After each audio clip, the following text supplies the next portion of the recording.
Far-right political movements have been on the rise in Europe for a while now, and some leaders within those movements are already looking to the United Kingdom's Brexit vote for inspiration.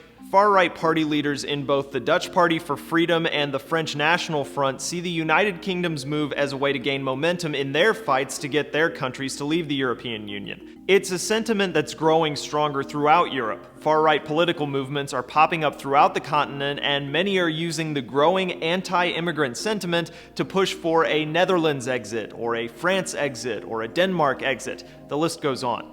And that anti-immigration sentiment is a major driver behind the Brexit, with 77% of British citizens saying immigration levels should be reduced. At a gathering of far-right leaders in Austria earlier this month, the leader of Austria's Freedom Party said, "We are not against Europe, as our opponents are always saying. We want another Europe, a better Europe, one of nations, values, culture, and identity.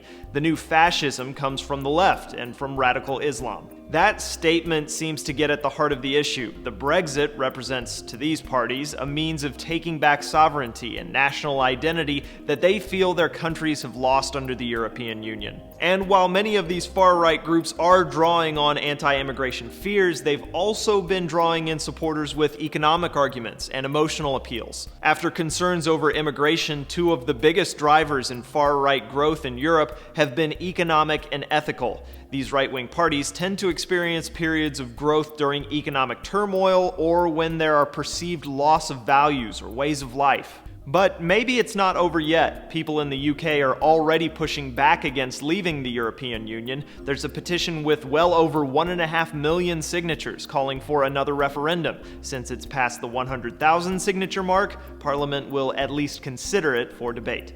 For Newsy, I'm Cliff Judy.